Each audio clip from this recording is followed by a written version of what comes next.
Olá, pessoal, bem-vindo ao Geração G4, o podcast oficial dos alunos do G4 Educação. Eu sou o Daniel, CEO do G4 Comunidades, e tenho o prazer de receber aqui comigo meu amigo Valcir, a gente que já conversa há vários dias, meses, ele está sempre me cobrando aqui. Daniel, que dia que a gente vai gravar lá o podcast? E o Valcir tem uma história incrível, trabalha com tecnologia, vem de Santa Catarina. Um prazer, Valcir. Conta aí um pouquinho aí de você, da Mundo Steel, enfim, como que você conheceu o G4. Quem é o Valcir? Legal. Poxa, primeiramente, obrigado aí por aceitar meu autoconvite, né? Então, tava lá no dia da festa, no G4, lá assim, pô, Daniel, quando vai me levar lá pra gravar esse podcast? Cara, mas enfim, chamo Valcir, sou lá de Santa Catarina, Tubarão, uma cidade com 100 mil habitantes. Costumo dizer que agora tô numa cidade grande, né? Porque, na verdade, eu sou de uma cidade que se chama Braço do Norte, que tem 30 mil habitantes. E sou empreendedor raiz. Eu comecei minha empresa lá em 2009, aonde era eu empresa, né? Porque não tinha... Era um profissional autônomo, na verdade, e comecei a trabalhar na época ali com fornecimento de material e mão de obra para escritórios, essas divisórias de Eucatex, piso laminado, forros. Fornecedor de material de construção. Mais a linha para uma linha mais corporativa, mas seria Entendi. isso. Que já fazia parte do sistema construtivo a seco, que eu nem sabia que existia esse mercado, né? Só que tinha uma inquietude muito grande, uma vontade de fazer algo novo. Eu entendia que aquele mercado que eu atuava já existiam grandes players ali na região. E, enfim, eu seria sempre o segundo ali, não daria para crescer muito. Na época eu li aquele livro, Segredos da Mente Milionária, e falava sobre escalabilidade, sobre, enfim. E aí em 2011 eu conheço o sistema construtivo Steel Frame. E aí poxa, que negócio é esse? O que é isso? Um amigo me convidou para entrar nesse negócio, ele falou que isso seria o futuro da construção civil no Brasil. E aí eu fiz algumas perguntas. O que de pior poderia acontecer se eu entrar nesse mercado? E aí eu sempre, desde criança, eu ouvia aquelas conversas de pessoas que falavam, tive a oportunidade de fazer isso, tive a oportunidade de fazer aquilo, e falava aquilo com certo orgulho, e eu pensava assim, poxa, que chato isso, né? Chegar numa certa idade aí, você cheio de arrependimentos.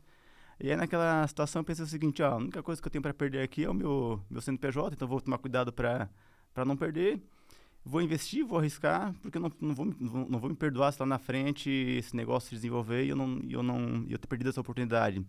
E aí eu entendi que 90% das casas nos Estados Unidos eram construídas com essa tecnologia, então chegaria no Brasil em algum momento. Entendi também que já existia um déficit de mão de obra. Então, o que acontece? O pedreiro, ele não quer que o filho dele seja pedreiro. Ele quer que ele vai estudar, que siga outra profissão. Então, eu entendi que a gente teria um déficit ainda maior de mão de obra no futuro. E é o que a gente vive hoje. Então, falta mão de obra. Então, eu entendi que a construção civil ela teria que partir para um sistema construtivo mais industrializado. Então, enfim, daí tem muita história de porradas, de Ô, Valcir, desafios. você falou um negócio legal aí, cara. Hoje, assim, tem uma glamour, muito glamour falar que é empreendedor. E você falou algo aí legal, que você é um empreendedor raiz. O que é empreendedor raiz? Porque eu gostei disso, porque eu acho que empreendedor é raiz. Se não for raiz, não tem como empreender. Caso contrário, você está fazendo tudo menos empreender. Eu falo que eu sou empreendedor raiz, porque eu comecei até a me soltar um pouco, tomar mais coragem de aparecer nas redes sociais, porque eu tinha até um pouco de bloqueio com isso, porque eu vejo muito empreendedor de palco lá, poxa, montei minha empresa com propósito X, com propósito Y, poxa, eu acho que não tem nada disso. Eu acho que quando eu comecei porque eu tinha um desafio ali de mudar a minha realidade. Eu venho de uma família humilde, enfim, uma cidade pequena, e eu queria mudar a minha realidade. Então, no primeiro momento, foi isso. Eu precisava fazer algo diferente para sair daquela realidade de onde eu saía, né? Então, enfim, aí no começo, fazia de tudo.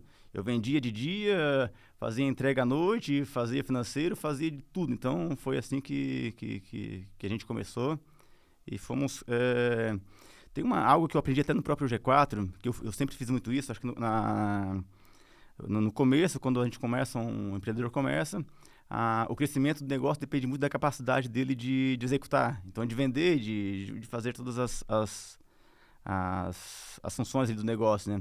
E vai chegando um momento que essa empresa começa a crescer e aí o empreendedor precisa estar preparado para o próximo nível. Então, eu fui aprendendo aos poucos. A cada momento, eu fui aprendendo onde eu precisava me desenvolver. Legal. Até por isso que eu vim para o G4. Porque eu entendi que, poxa, aquilo que levou a empresa até onde ela estava não me levaria para o próximo nível. Então, Você falou ali no início que você era o eu presa, você não era o empresa. Quando é que você deixou de ser o eu presa e virou uma empresa de fato? O que você percebeu ali que, a partir de agora eu entendi que eu sou uma empresa? Por quê? O que você fez? isso não, acho que não existiu um momento chave. Mas quais foram o conjunto enfim, de ações que você tomou ali que de fato você deixou de ser um autônomo e de fato virou um empresário? O que você poderia elencar aí como fatores que fez com que isso acontecesse? Tá, de 2009 a 2011 eu não tinha nem CNPJ. Eu considerava aquilo que eu estava fazendo como um bico, como algo que não saberia se eu continuaria com isso. E aí, em 2011, eu conheci um empreendedor, esse empreendedor que me convidou para trabalhar com Light Steel Frame. E aí eu fiz um pitch para ele sem saber que eu estava fazendo um pitch, não sabia nem o que era um pitch. Aí contei um pouco da minha história, falei, tenho trabalho de 2009 até agora, com venda, instalação de materiais para escritório, divisórias, enfim. E tenho vontade de um dia botar minha loja. Isso eu tinha em 2011, eu tinha 22 anos, e ele olha para mim e fala o seguinte: Valcir, eu monto a loja para ti. Monto a loja completa para ti e tal, tu me representa em alguns materiais que eu forneço aqui e tal. E aí naquela hora eu assim, mas como assim eu monto uma loja para ti? Hoje eu entendo, porque ele viu ali um sangue nos olhos, um perfil empreendedor que eu já tinha, mas que nem eu sabia que tinha esse perfil. E no momento eu dei uma tremida e falei, não é o momento. Só que eu fiquei com isso na cabeça uns 6 meses, pensando, poxa, perdi essa oportunidade. Até que em determinado dia eu ligo para ele assim, poxa, Luciano, essa proposta está de pé ainda, vamos fazer, vamos montar essa loja. E aí foi quando o Steel Frame entrou, porque de 2009 até 2011 eu vendia divisórias para escritório, piso laminado, forros, mas não tinha o Steel Frame ainda. Então 2011 foi quando o Steel Frame entrou. E a gente monta essa loja, vira uma empresa. De fato, registrei CNPJ e tudo mais. Só que era uma sala de 100 metros quadrados, numa cidade com 100 mil habitantes, e eu querendo revolucionar a construção civil. Então, o cliente chegava para comprar, eu não tinha mão de obra, eu não tinha o produto direito, eu não tinha nada. Só tinha ali uma vontade de fazer acontecer. E ali a gente foi aprendendo, então eu precisei criar todo esse ecossistema. Então, o que eu fiz? Comecei a fazer treinamento para montadores. Então, eu sabia que eu tinha que ir lá fazer aquele trabalho de formiguinha, buscar lá o construtor tradicional e falar para ele, isso aqui é o futuro da construção civil, eu tenho um treinamento, vamos fazer esse treinamento, preciso desenvolver essa mão de obra. Fiz um trabalho com as universidades da região, nos cursos de engenharia, de arquitetura, para apresentar o sistema construtivo. E até no G4 se fala que a gente precisa ter, na aula do Nardon, que a gente precisa 70% é core, 20% é um negócio em tração e 10% é inovação. Então, meio que eu já estava fazendo aquilo sem entender. Porque de 2011 a 2013, eu ganhava dinheiro na venda de divisórias e investia em marketing com steel frame. Então, eu não vendia nada de steel frame, mas tinha um marketing, fazia feira e tal. Até que em 2013 as coisas começaram a acontecer. Comecei a ter obra de steel frame, comecei a vender. E aí eu entendi que eu estava numa cidade muito pequena, não tinha como... O negócio era muito pequeno para a região. Eu não sabia... eu estava focando ali em vender casas de 70, 80 metros quadrados. Só que o meu produto era um público... Quem ia nos consumir era um cliente de médio e alto padrão. Casas maiores, de 400, 500 metros quadrados. E eu entendi que a minha cidade não tinha perfil para isso. Aí, naquela oportunidade ali, eu busquei o Sebrae e montei um planejamento estratégico. Ali em 2013, 2014, onde em 2015 eu teria que mudar para Tubarão, que era uma cidade mais próxima, uma cidade um pouco maior, próxima já nas margens da BR-101. E ali eu fui lá, aluguei um galpão, eu estruturei, e aí eu entendi que eu precisava desligar aquele motor que eu tinha, que era a venda de material com mão de obra embutida. Então eu comecei ali com eu comecei a atuar somente na distribuição de materiais e venda de soluções para Light Steel Frame. Enfim, a gente começou a performar. Só que em determinado momento eu entendi que eu vendia a Disney sem o Mickey. Vou começar com minhas analogias aqui. Foi o Luquezzi que falou isso outro dia pra mim. Na verdade, falou isso comigo no café da manhã, eu entendi. Mas de fato era isso, porque eu vendia um sistema construtivo totalmente inovador, só que eu não tinha engenharia, não tinha produção, então eu entendi que eu estava inovando de forma antiga, que é o que o mercado vem fazendo hoje.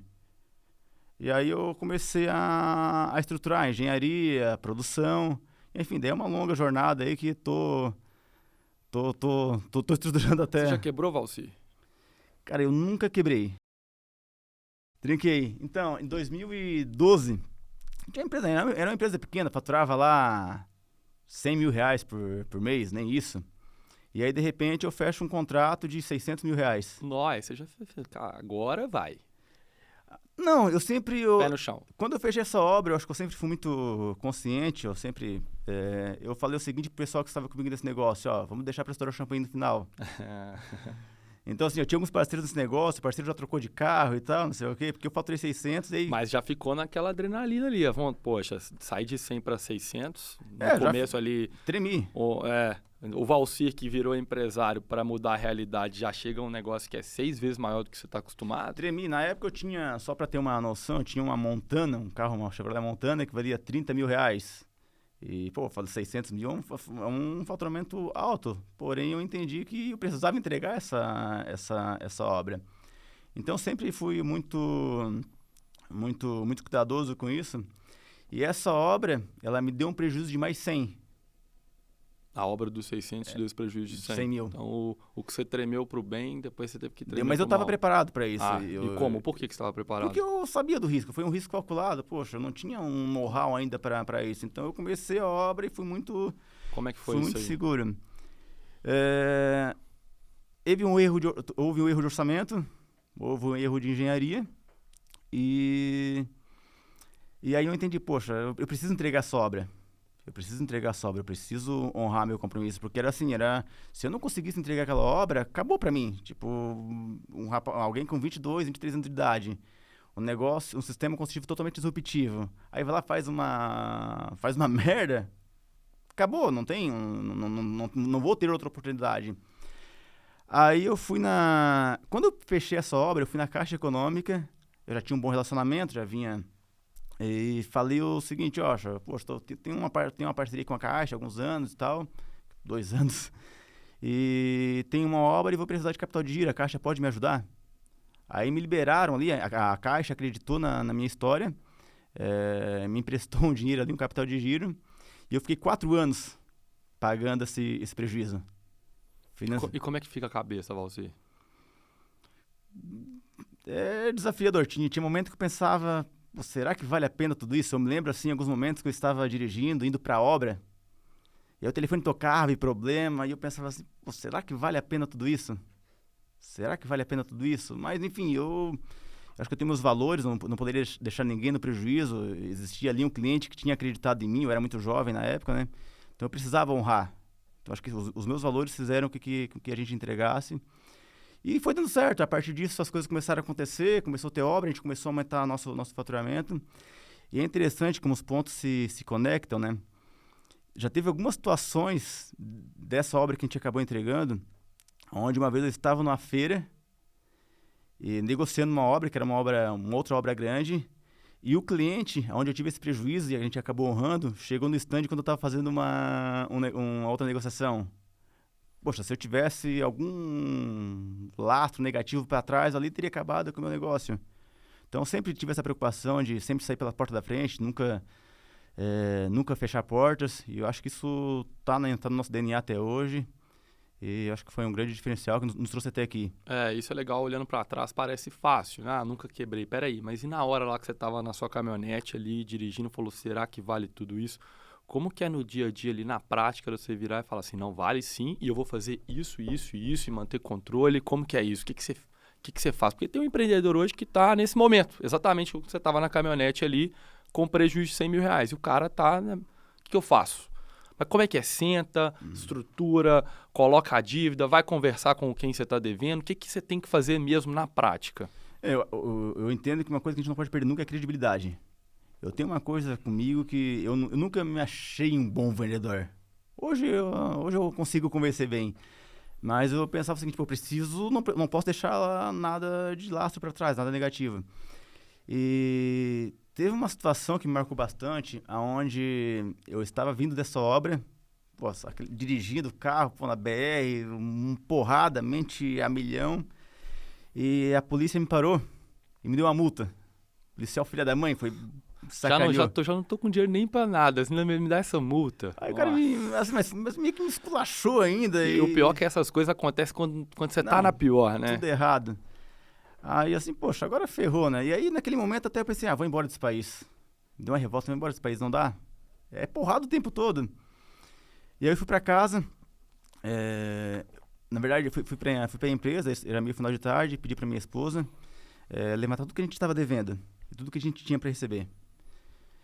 E aí fui pra casa, aquela noite mal dormida, chegou de manhã, eu liguei pra um amigo meu, um agiota. Sim. E chamei ele pra conversar. O nome dele é Seu Hélio aqui, ó. Seu Hélio, a situação é a seguinte. Tive um prejuízo numa obra, levei enfim, não foi só esse prejuízo. Naquele momento... Abriu o jogo. A situação é essa aqui. A situação é essa. E ele é um cara que me prestava 10, 15 mil reais e tal. E aí eu precisava ali de 100 e poucos mil reais, não me lembro o número exato. O senhor consegue me prestar esse valor? E aí ele olhou pra mim, o senhorzinho mais de idade, assim, olhou pra mim. Tá, pode ser semana que vem. Só que esse dinheiro que eu precisava era um saldo que eu tinha negativo, eu tinha 3 meses pra honrar isso, mas eu sofria muito por antecipação. Ele disse, pode ser semana que vem, assim, fechou, pode ser. Aí você até assustou, né? Enfim. Mas aí ele me emprestou esse dinheiro, isso foi em 2000 e... Não estava em 2013 ainda, ficou em 2014, fui o outro ano inteiro pra pagar ele. Mas consegui honrar e, enfim, ficou aprendizado aí, né? E hoje? Você olhando pra trás assim, falando, valeu a pena? Será que na hora que você tava ali dirigindo, vou ficar. Vale a pena mesmo? Vale a pena. E eu vou dizer o que vale mais a pena. É quando eu converso com alguém, que isso não tem um valor muito, muito forte pra mim, quando eu converso com alguém que tá passando por uma dificuldade dessa. Então, por isso que eu fiz questão de perguntar. Porque tem gente passando por isso agora e não sabe o que fazer. Sim, não. Quando eu pego alguém nessa situação e eu consigo ajudar, falar um pouco da minha experiência, consigo contribuir, isso pra mim é o que tem mais valor. E nessa hora, Valci, o mais importante ali é o psicológico, a prática, como é que controla isso, cara? Porque, assim, igual você falou, você começou aí a empreender muito mais para mudar a sua realidade. Então, para você ali, era uma situação péssima. As pessoas... Tem gente que acha, não, isso aí é tranquilo. Não, é uma situação muito ruim. As pessoas perguntam, às vezes, qual é o teu maior desafio? O meu maior desafio é controlar a mente. Acho que é controlar a mente e ter um equilíbrio emocional para lidar com essas situações. Porque quando a porrada bate ali, você precisa saber o que você vai fazer e ter aquela calma, aquela paciência para poder sair daquela situação. Então, eu acho que é isso. É mais ter um controle emocional ali para sair dessas situações. E como é que você faz para ter isso? Hoje eu tenho bastante, nos dias atuais eu tenho bastante experiência, já levei muita porrada, já passei por muito perrengue, então hoje é um pouco mais... Você já sabe o que fazer. Mais fácil, então... Mas e quem não sabe? O que ele faz? Dorme, respira, toma água, o que tem que fazer? O que eu diria para alguém que tá começando hoje? Primeiro, são 3 coisas que eu ensinaria pro meu filho. Tenho um filho de 2 anos e meio. Primeiro, aprender sobre equilíbrio emocional. Inteligência emocional, acho que é a primeira coisa. Depois, aprender sobre finanças. E depois, se desenvolver tecnicamente. Então, eu vejo que hoje chega muita gente muito preparado tecnicamente, mas emocionalmente não aguenta nada, não aguenta porrada, não tem resiliência. Então, acho que o primeiro passo aí é se desenvolver emocionalmente. Acho que é a base de tudo. Sim, faz sentido. E naquela época que o Valcir era um empreendedor para mudar a realidade, você tinha um propósito. Hoje, para que a Mundi Steel existe? Qual é o propósito da empresa? Qual que é o propósito do Valcir nesse atual momento? Então, naquele primeiro momento ali, de fato, era mudar a minha realidade. Eu queria mudar a minha realidade. Hoje mudou. Hoje eu posso dizer que a empresa tem propósito. Certo dia, eu iniciei um projeto de franquias.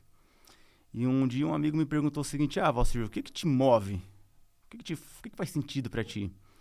E assim, Ricardo, o nome dele é Ricardo.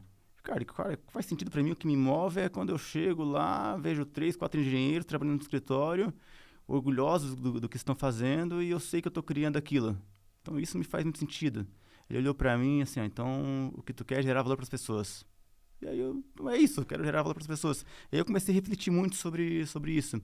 Então, meu propósito hoje é... Eu não sou uma pessoa gananciosa, eu tenho ambição, mas não sou ganancioso.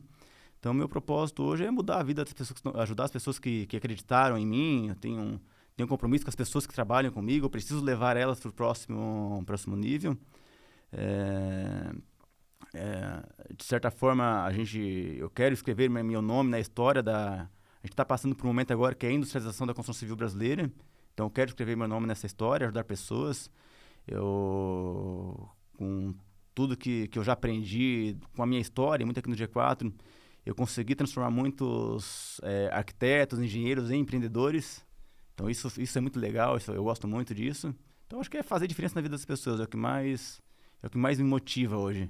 Legal. Hoje eu posso dizer que eu tenho um propósito. Sim, então. tem. E uma coisa que é bem legal, Valci, eu te conheci lá na imersão, lembra da gente tomando café da manhã lá? Você virou para mim e falou assim, cara, eu quero entrar nesse G4 Club, o que é isso?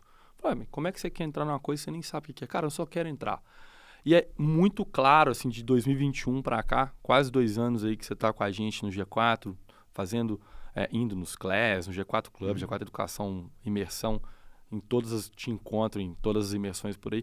Cara, é muito claro tanto que você tem evoluído não somente profissionalmente, porque conversar com o Valcir naquela época, que às vezes nem entendia direito do negócio e conversar hoje é uma outra pessoa. E a própria pessoa, o Valcir, por mais que seja... manteve essa humildade, você é um cara muito humilde, é muito legal de conversar com você por causa disso, mas assim, é muito rápida assim, sua evolução, ela é muito evidente, cara. O que você faz para isso? Qual que é a sua constância? O que você faz diariamente para que isso aconteça, além, obviamente, de frequentar todo o nosso ambiente aqui no G4?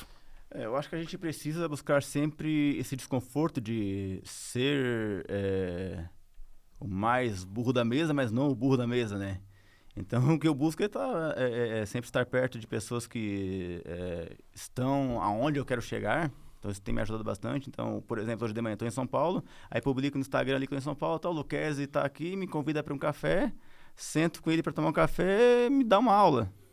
Isso é bem legal. Isso é muito legal. E você era uma pessoa que tomava muita porrada no início, você ficava até meio assim. Hoje você já também tá batendo, igual a gente tava brincando aqui antes no podcast, que já tô acostumado com isso aí. Não, eu venho pro G4, então assim, respondendo melhor, por que eu quis entrar no clube? Para levar porrada. Uhum. Porque quando é muito fácil voltar lá pro bairro onde eu me criei, chegar lá com um carro diferente, com um carro melhor e ser uma pessoa de sucesso. Mas eu quero ver... Onde não tem tapinha nas costas, exatamente. Né? Então, poxa, às vezes eu tô lá na empresa, então, fornecedor, as pessoas que estão próximas, todo mundo batendo nas minhas costas. Aqui não, aqui eu levo porrada. No café hoje com o Luquezzi, por exemplo, falei um pouco da empresa, diria assim, quando você vai começar? Vai começar o quê? A empreender? Não, mas eu já empreendo. Não, assim, já empreendo. Assim, não, você... Tu fatura esse valor no mercado da construção civil com o mercado de BI. Tu não começou a empreender ainda. Tem que começar a acelerar. Assim, meu Deus do céu. Sou eu empresário ainda. Nossa, eu achei que eu tivesse virado empresário já. Então assim, aí eu entendi assim, um dos maiores erros que eu tive nos últimos anos. Que eu acho que assim, não existe bala de prata, acho que cada um tem o seu propósito, enfim, cada um tem o seu perfil. Mas talvez, hoje olhando para trás, eu acho que um dos maiores erros foi buscar muita segurança. Então, assim, eu investi na empresa, mas sempre tirando um pouco de dinheiro da empresa para comprar um imóvel ali e tal, pensando em, lá na frente, uma aposentadoria e tal. Aí o Luquezzi lá com 47 anos de idade, assim, vai dormir, com 34 anos de idade, pensando em segurança, em aposentadoria, vai investir no teu negócio. Pô, porrada. E aí eu começo a refletir, poxa, tá certo. Tá certo? Então, acho que um dos meus maiores erros foi, às vezes, tirar um pouco de dinheiro da empresa para investir em imóveis, foi uma coisa que eu fiz buscando segurança, coisa do interior, sabe? De quem compra terra não erra, aquele negócio todo. E também não investir em pessoas. Então, acho que talvez esse tenha sido um dos meus maiores erros. E aqui no G4 hoje, o que eu tô vendo? As pessoas, elas têm sangue nos olhos, elas vão, investem, enfim... tem empresas aqui que fatura bi, né? Então tá sendo muito legal para mim estar perto dessas pessoas. E hoje o que você está fazendo? Quais são os passos que você está tomando para, de fato, continuar crescendo? Você falou aí de investir em pessoas e eu sei de outras ações que você tem feito aí na empresa. Eu participei da turma 43 em 2021, em outubro de 2021. E 30 horas de imersão. Thales falando inglês, Nardão falando inglês, CAC, LTV, não entendia nada o que era isso. 30 horas de imersão e depois mais 3 dias ali sem dormir, porque eu ia pro hotel e a mente fervendo. E aí no último dia, falaram o seguinte, ó, pessoal, vão para a empresa de vocês, vão com calma, vão com cuidado, não cheguem lá criando Ansiosos. o caos. Uhum. E eu fiquei de outubro a dezembro analisando o que eu ia fazer. Aí falaram num tal de off-site, eu conheci off-site de construção civil, né? Construir fora do canteiro, né? Fazer um off-site. E aí em janeiro, no primeiro dia de janeiro, primeiro dia de trabalho de janeiro, eu chamo toda a equipe, tiro fora da empresa e faço um off-site. E eu perguntei para a empresa, para todo mundo, o que a empresa faz? E uns falavam, nós somos uma distribuidora de materiais para construção seco. Nós somos uma indústria, nós somos uma empresa de engenharia. Enfim, outros nomes que surgiram ali, nós somos uma construtora. E aí, pra gente pra achar um nome bonito ali, eu falei o seguinte, então nós somos uma plataforma, um ecossistema de soluções construtivas. Nome muito bonito. E a gente trabalha, roda isso por alguns meses, e aí eu começo a entender que nós éramos um ecossistema dentro de um aquário. E aí eu começo a entender quais eram os nossos gargalos e quais eram as nossas alavancas. E aí eu comecei a desenvolver parceiros. Poxa, peraí, nós somos bons em engenharia, nós somos bons em produção, mas porta para fora lá na obra, projeto, a gente precisa desenvolver esse ecossistema. Então, eu imagino, a gente pega um iPhone na mão hoje, imagina se a Apple quisesse desenvolver todos os aplicativos que existem hoje dentro do iPhone, não sairia do lugar. Então eu comecei a desenvolver parceiros estratégicos para levar o negócio para o próximo nível. A primeira porrada que eu levei foi numa das mentorias lá, foi com o Rig. Esse eu lembro. Não foi, na verdade, isso foi lá no Class. Foi no Class em Foz. Foi no Class em Foz que gostou do seu case lá no board. Pô, me deu porrada, saí triste demais, assim, Rig, Mas depois eu fui lá em Minas conversar com ele e... Vem cá, vamos lá na minha fala, vamos lá, vou te mostrar como é que eu faço, vamos ver se serve pra alguma coisa. Mas o Rig é o seguinte, o que eu estava vivendo naquele momento, ele já tinha vivido alguns anos atrás. Então ele falou com autoridade ali, ele já tinha quebrado, assim, a história do Rig é foda, daí eu... Assim, cara, o que eu tô aqui com mimimi? Eu vou discutir? Tá doido, eu tô errado. É que na hora, quando ele me deu aquelas porradas, eu fiquei um pouco triste. Eu lembro, por isso que eu falei aqui no início. No início você tomava umas porradas e ficava saia até meio cambalhando. Hoje você já tá até batendo também. Mas como é que foi essa história aí com o Rig? Eu fui lá e falei o seguinte, tudo orgulhoso hoje, nós temos uma plataforma, hoje nós temos engenharia, temos produção, a gente constrói pra vender, a gente tem distribuição, tinha tudo. Eu disse assim, cara, tu precisa focar num negócio só. Você tá ficando louco? Foca no negócio só, tu vai quebrar. Pô, daí, como assim esse cara me falar isso? E aí depois eu comecei a analisar, não iria quebrar porque eu tava muito... Mas acendeu aquela luz, Mas acendeu aquela luz, poxa, esse cara já quebrou, ele sabe o que tá falando. E aí eu me lembrei de uma situação de uma funcionária que eu havia demitido, eu chamei ela pra dar algumas porradas e ela não aguentou. Eu pensei, poxa, se eu não aguentar essas porradas agora, eu tô sendo igual a ela que tá saindo agora, então não dá. Só que, como eu entendi ali qual seria o próximo nível da empresa, eu chamei toda a equipe e falei o seguinte, pessoal, nós temos alguns gargalos aqui. As maiores vendas passam por mim ainda. Então a gente precisa estruturar uma área comercial, a gente precisa ir por... E aí eu falei o seguinte, nós vamos estruturar a área comercial. A partir do momento que a gente estruturar a área comercial, nós teríamos problemas no operacional. Vai dar pau, tenho certeza disso. Sim. Só que aí, daí eu começo a deixar de ser o empreendedor ali para ter um perfil mais de liderança. Eu preparei o time para o próximo nível. Então eu falei o seguinte, estruturamos a área comercial no primeiro trimestre, no primeiro semestre de 2022.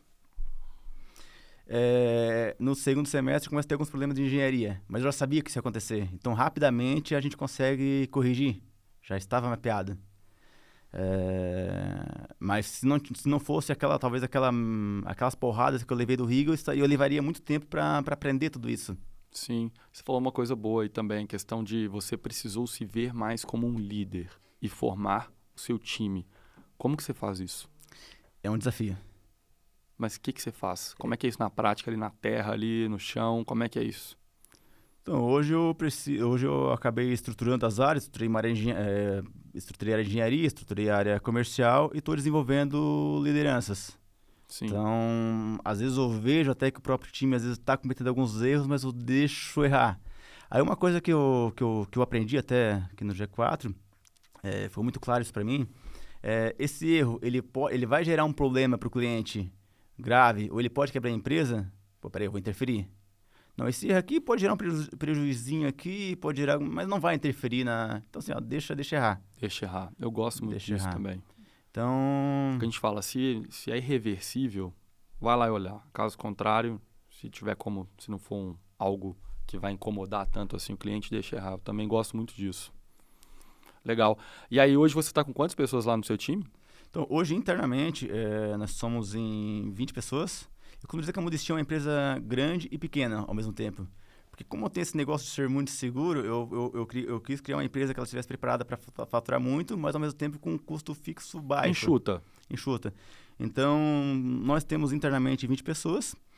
Porém, nós temos empresas que trabalham em torno da Modestia, que tem 30 funcionários, que tem mais funcionários que diretamente que você está com 20, mas tem um ecossistema todo ali no de ecossistema indiretos. ele deve ter umas 80 pessoas, eu preciso mapear isso. Legal. E hoje você tem quantos gestores? Hoje temos 2. E quais são as suas rotinas com eles? Eles são seus principais líderes hoje. O que você faz com eles ali? Rotina, ritual, reunião? Como é que é seu dia a dia lá? Então, eu tenho uma grande dificuldade ainda de ter essa rotina, mas eu faço reunião semanalmente com a área comercial, com a área operacional e também financeira. São 3 coisas que eu olho dentro da empresa assim, mais a fundo. Uma coisa que me ajudou muito também, agora depois acabei de fazer o G4 Traction, e aí eu tinha muita dificuldade de conseguir informação, que eu entendi que é um desafio das empresas que estão crescendo, né? Então eu implantei agora o Slack, então todo dia as pessoas comunicação é por ali. Vão alimentando ali, tá? Então estou implantando um pouco essas áreas ainda. Mas você não tem uma rotina ali, você e seu liderado? Conversar com ele ali, só vocês dois, de coisa até que às vezes foge um pouco do dia a dia de trabalho, para entender a situação, a realidade, mapear se o cara tá feliz, não tá, como que é isso? Como a empresa, digamos, são poucas pessoas, eu tô dentro dos escritórios dia a dia, todo acaba dia. que fala muito, mas vai Então, almoçar e tudo. Né? Acaba sendo informal, vou lá visitar uma obra. Sim. Alguns momentos eu acabo fazendo um one-on-one ali, vou preparado, separo alguns dias para ir preparado para isso, mas na maioria das vezes acontece ali no bate-papo ali, enfim. Porém, eu já entendo que a partir do momento que dobrar esse time, eu vou precisar mudar essa... Porque você não é 2, né? Você vai ter que começar a otimizar esse seu tempo para isso. Até porque isso é muito importante, essa relação entre uma relação mais íntima, você e seu liderado, até porque ali numa conversa enfim, você descobre alguma coisa que ele não te falaria ali no dia a dia, mesmo vocês estando almoçando, né? Uma coisa, algo interessante, eu falo de problemas de hoje, tá? Normalmente as pessoas, quando elas vão gravar podcast, elas vão falar de problemas antigos. Sim. Não falam dos problemas atuais. Eu gosto um dos problemas atuais que nós tivemos há poucos dias, tinha uma cadeira da empresa, a cadeira de orçamentista, ela tava tendo muita rotatividade. E aí eu um dia sentei com a líder lá da engenharia, e ela falou o seguinte, a menina que está aqui na engenharia, ela vai sair. Você fala, peraí, terceira vez que essa pessoa essa pessoa que está saindo, a pessoa dessa cadeira, o que está acontecendo? E aí eu entendi que as pessoas que haviam entrado antes, elas estavam alinhadas... Contaminava já. Não, pelo contrário, elas estavam alinhadas com a cultura da empresa. Então tinha um contato muito próximo comigo. Quem estava entrando ali estava se sentindo meio deslocado. Entrava somente para ocupar a cadeira. Então, as pessoas mais antigas entraram e construíram a sua cadeira. Legal. Quem estava entrando e somente ocupando a cadeira. Então, por mais que acreditava na empresa, estava se vendo ali com pouca perspectiva. Eu entendi, poxa, peraí, preciso mudar isso. E aí, inicialmente, vamos contratar uma empresa de consultoria e tal, não sei o que a gente vai fazer, preciso mudar isso. Até que aquelas conversas do grupo do WhatsApp lá do G4, aí eu lembrei que o Lucas Minazzi havia comentado alguma coisa sobre isso. Cara, me deu uma consultoria, me deu uma aula, eu dei o Ctrl+C, Ctrl+V, a empresa dele também é uma empresa de engenharia, então muito parecida. Me passou todos os playbooks dele, me passou o que ele fazia na empresa dele e eu estou implantando isso agora dentro da Modestia. Poxa, que legal, e tá funcionando? Tô implantando, tá? Isso faz poucos dias, mas... E aí, mas a pessoa já ficou ali, já sentiu algumas melhoras? Já. Agora a gente já consegue passar essa visão para o colaborador quando ele entra dentro da empresa. Então, tá muito ainda na narrativa, mas a gente já vai começar a colocar em processos, enfim, então... Legal. Uma pessoa ali dentro do clube que você pode conversar, que é o Lawrence, ele é referência, pelo menos na minha visão, em onboarding. Cara, quando você chega numa empresa e tem um onboarding muito bem feito e se sente à vontade até em criar, talvez seja isso que pode melhorar um pouco também essa situação sua, né? A gente... Até uma coisa bacana que agora, semana passada, entrou um colaborador novo dentro da empresa e quando eu vi todo aquele material de onboard e tal, o time tá fazendo onboard, eu nem sabia. Isso é bacana. Eu nem sabia que nós já tínhamos um onboard tão estruturado como a gente tá tendo. Então, isso está sendo bem legal. E aí, quando você pergunta assim, o que você faz? Eu dou liberdade para as pessoas.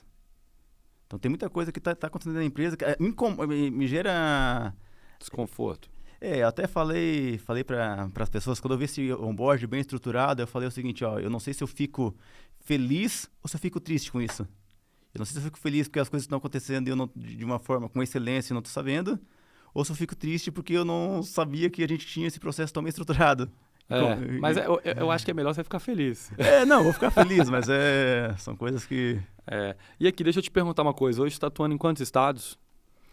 Hoje a gente atua mais forte em Santa Catarina, Rio Grande do Sul, Minas...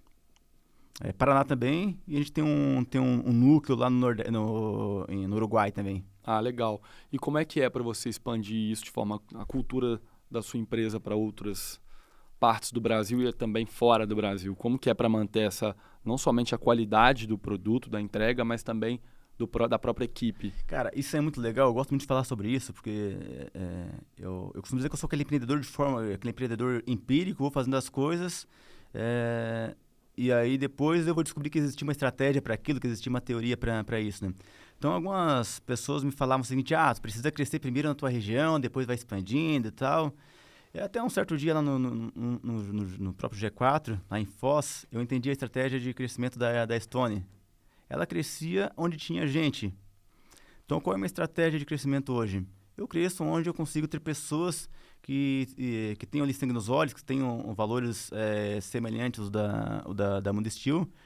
Então, é isso que eu tenho feito. Então, por exemplo, nós temos uma estrutura muito legal em Minas. Eu gosto demais do povo mineiro, você é mineiro, você né? fica ali próximo a BH, não é? Na região de Betim, a gente está construindo. Já me falou. Então, como que a gente estruturou aquela equipe lá? Um arquiteto me procura, falando o seguinte, Valcir, eu quero trabalhar com steel frame, eu sou entusiasta desse sistema. Um cara que eu vi que tinha uns valores parecidos semelhante aos meus. E eu entendo, poxa, peraí, tá aí o modelo. Aí já tinha um franqueado na região também, que precisava de obra, e eu comecei a apoiar essas pessoas ali. Então eu criei um núcleo ali onde eu tenho um arquiteto que ajuda a vender, eu tenho um construtor que constrói, a gente está estruturando o processo, a gente faz monitoramento dessas obras, e está sendo nesse formato que a gente está crescendo. Então, se eu entender que de repente lá no Nordeste, eu não dominei nem o Sul, nem o Sudeste, mas lá no Nordeste apareceu um parceiro estratégico lá, que eu vejo que está com sangue nos olhos, uma pessoa do bem, gente boa e competente, que é o que a gente chama, eu vou investir nessa região. Então, é o que a gente tem feito, né? Aquela regrinha básica, né? Pessoas, processos e tecnologia. Um dos erros que eu cometi quando eu comecei com o steel frame, eu tentei trazer tecnologia antes dos processos e antes das pessoas. Ninguém entendia o que fazer com aquilo. Eu tentei botar um software lá e tal, não tinha nem processo, e aí o cara de TI me vendeu aquilo, não sei quem foi mais louco, eu comprar ou ele Chegou com a solução pronta lá, não, pode colocar porque o concorrente está colocando, a empresa desse tamanho está colocando, você foi e embarcou nessa. Então, a Mundo Steel, de fato, hoje ela é uma empresa, ela é muito voltada para pessoas. Hoje a gente pode falar em processo, mas as pessoas que estão aqui são pessoas, a gente tá no nosso planejamento estratégico, contratar gente boa e competente. Tá escrito nesse marco, gente boa e competente, é o que a gente tem. Legal, isso é bem legal. Eu já aprendi uma vez na vida, antigamente, aí que chegou um chefe meu e falou assim, Daniel, seja duro com os processos e não com as pessoas. Acho que é um pouco disso que você está querendo dizer aqui, né? A gente traz as pessoas criam os processos, depois não adianta ter os processos muito bonitinho lá na gaveta, lá no ClickUp, lá, e não faz em seguida. Eu gosto muito também de pensar dessa forma. E como que você busca tecnologia, Valcir, hoje? Você falou que pessoas, processos e a tecnologia, o que você faz? Nós temos um quadro lá na empresa que a gente chama são 2 colunas. Tendência e pendência. Então, se é tendência e nós não estamos atuando, vai lá para a coluna de pendência. E nós precisamos trazer aquela tecnologia para a tendência ali que a gente está aplicando. Então, é um pouco do que a gente faz. E graças a Deus a gente conseguiu, hoje nós somos referência no país, nesse sistema construtivo. E a tecnologia hoje nos procura. Então, quando surge algo no Brasil, as empresas nos procuram. Ontem mesmo foi bacana. Uma empresa alemã que está entrando agora no Brasil, trazendo algumas ferramentas específicas para steel frame. Ela nos procurou para a gente fazer um trabalho de desenvolvimento dessas ferramentas aqui no Brasil. Então, isso é muito bacana, quando a gente acaba se tornando referência. Uma referência num nível maior do que somente local ali, né? Exatamente. Hoje você já se considera uma referência em qual nível? Já uma referência nacional? Hoje nós somos uma referência nacional. Existem empresas muito maiores do que a nossa, só que o meu propósito até não é ser a maior do Brasil. Não tem esse propósito, não tem essa pretensão. Mas eu quero sim ser a melhor. A melhor eu quero ser, aquela que entrega a melhor solução para o cliente. Vamos falar de hambúrguer aqui. Eu prefiro ser o Madeiro, que entrega lá o melhor hambúrguer do Brasil, do que ser uma outra rede aí que tem uma capilaridade maior, mas não é o melhor hambúrguer, né? Não entendi. Então é um pouco dessa linha. Olha, você está mantendo mais a qualidade do que de fato essa expansão louca aí, né? Que às vezes a construção civil a gente perde um pouco o controle, né? Eu não busco crescimento a qualquer preço. Algumas pessoas até me criticam por isso. Eu não busco crescimento a qualquer preço. Tem uma coisa que eu valorizo muito, que é ter paz. Então, somos uma empresa aí de 14 para 15 anos. Nunca tivemos nenhuma ação trabalhista, nunca tivemos nenhum processo na justiça. A gente sempre teve um bom relacionamento com nossos colaboradores, com clientes. Então, eu sou um pouco até conservador demais. Eu preciso arriscar um pouco mais. Foi uma das porradas que eu levei hoje até no café da manhã aqui. Mas eu acho que a gente vai para esse próximo nível agora, talvez. E falando em evolução, chegar nesse próximo nível, quais são os indicadores hoje que você mede ali na sua empresa? Falando de qualidade, nesse primeiro momento que, pelo que eu percebi, é o que você tanto valoriza. Como que você faz isso? Vamos lá.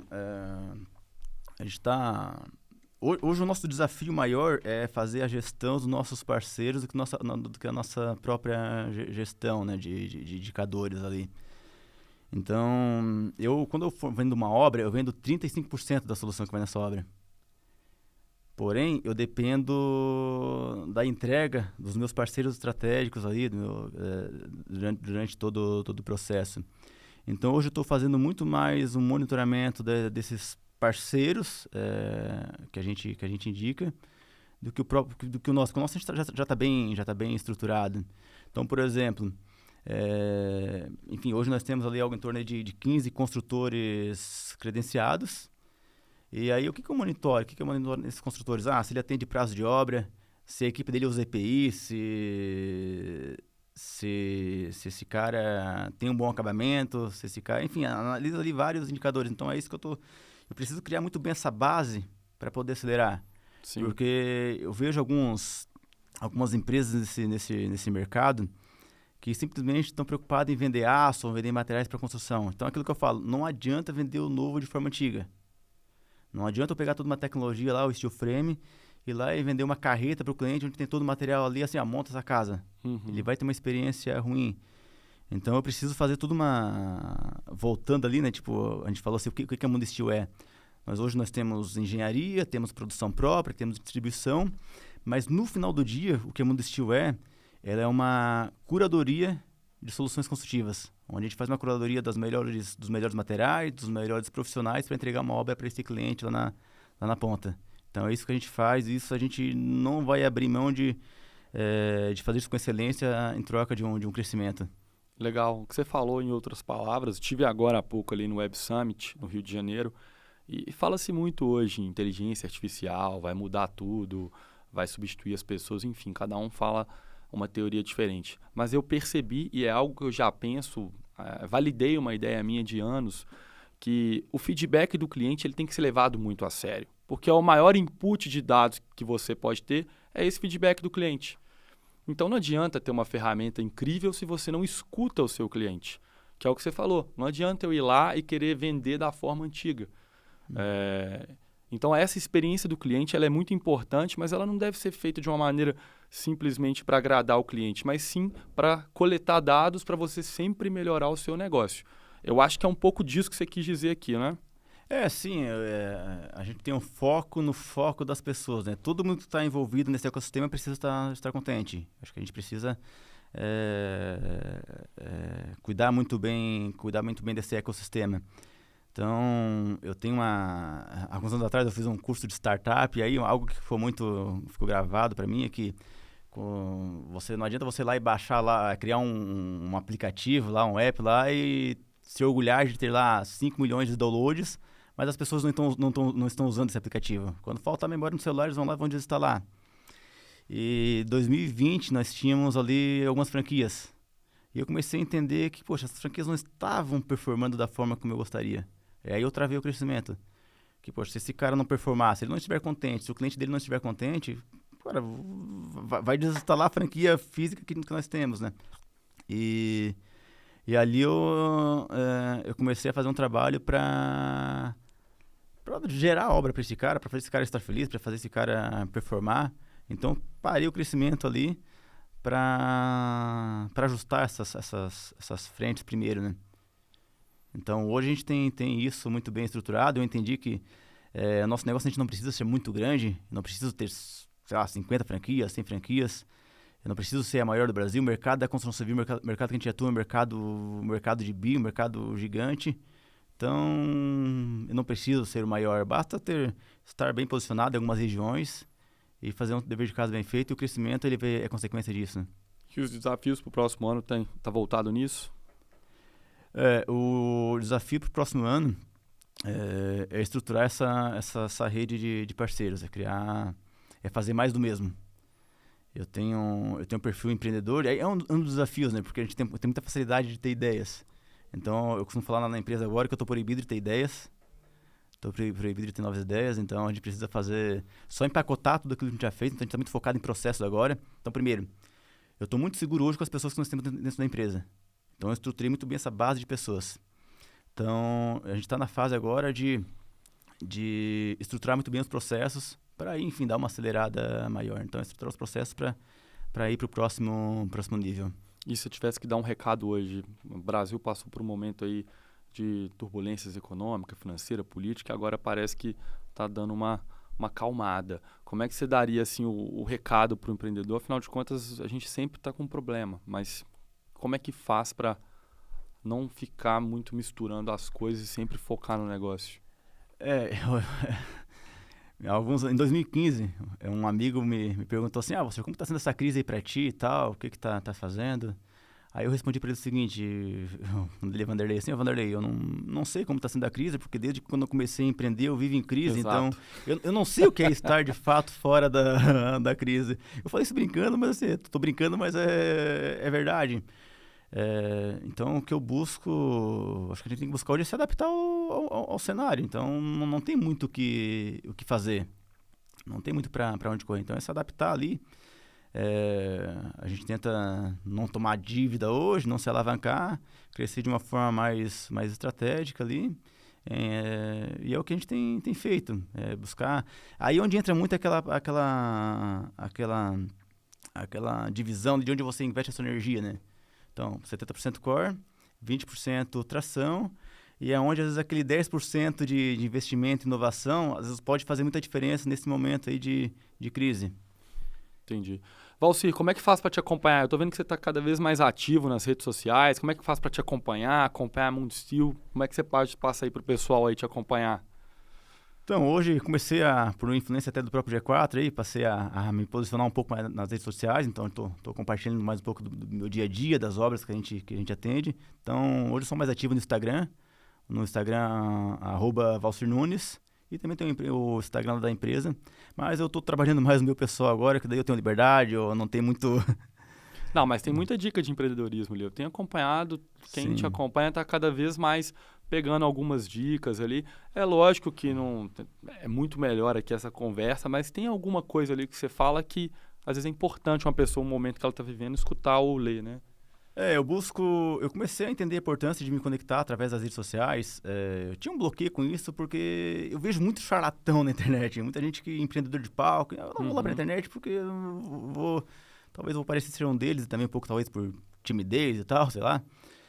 Mas o que eu entendi? Eu ouvi uma fala aí que um amigo me falou o seguinte, por pior que seja o teu conteúdo, ele pode ser a luz no fim do túnel de alguém. Pode agregar para alguma pessoa. Pode ter ruim para 100, mas bom para 1. E aí eu comecei a ver que eu gerava valor para as pessoas. Enfim, naquelas conversas fora das redes sociais ali, conversava com umas pessoas, depois elas voltavam, aquilo que tu falou fez muito sentido para mim, me ajudou, isso mudou minha empresa e tal. E, poxa, faz sentido o que eu falo. Então eu comecei a me posicionar mais. E hoje eu tento me comunicar muito com esse público de montadores, engenheiros, profissionais autônomos ali que queiram empreender. O que eu tenho visto é que a universidade, ela ensina ali o engenheiro, o arquiteto, para ele ser engenheiro, para ele ser arquiteto, não fala para esse cara que ele pode ser empreendedor. Então, algo que a gente tem feito lá, eu tenho muita conexão com esse público, né, de engenheiros e arquitetos, que estão na construção civil. Eu tenho transformado alguns arquitetos em engenheiros empreendedores também. Legal. Então é com esse público que eu tenho que eu tento me conectar mais. E tem tudo a ver com o seu objetivo, seu propósito, que é agregar valor para as pessoas, que foi o que você falou para mim aqui.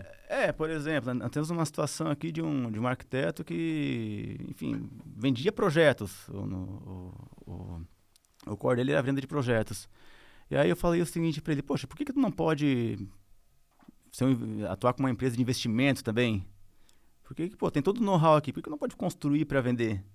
E a gente criou um modelo de negócio ali para ele, acabei entrando como sócio também, e hoje esse cara também é um incorporador. Ele era um arquiteto, vendia ali só os projetos, e agora ele também o escritório de arquitetura dele virou uma empresa de investimento também no final do dia. Você fez a mesma coisa que aquele seu... Te chamaram lá atrás para criar a loja, como é que ele chama?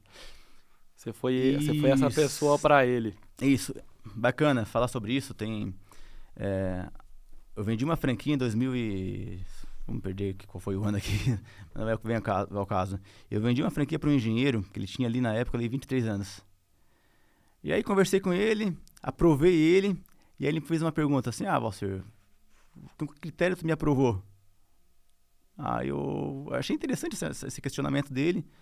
Aí eu falei o seguinte, você acha que é novo, mas não é tão novo assim, 23 anos, não é tão novo assim. Falei a mesma coisa que essa outra pessoa tinha me falado. Então, 23 anos, você não é tão novo. Quando eu converso com você, eu vejo que você está com sangue nos olhos, coisa que eu tinha lá quando eu comecei. Você está fazendo uma pós-graduação agora em Light Steel Frame. Então, tem várias evidências aqui que você vai dar certo. E foi o que eu fiz, e está dando certo. Uhum. Então, consegui fazer isso. Então, eu acho que tudo se conecta.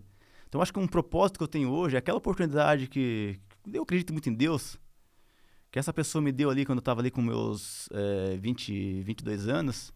Eu acho que o que eu preciso fazer hoje, eu tenho um compromisso que é meio que... Está meio que no subconsciente, até não está tão claro, mas eu preciso hoje transferir isso para outras pessoas. E, de certa forma, eu tô conseguindo. Eu fico muito feliz assim quando eu faço a diferença na vida de algumas pessoas. Eu consegui ajudar muitas pessoas já.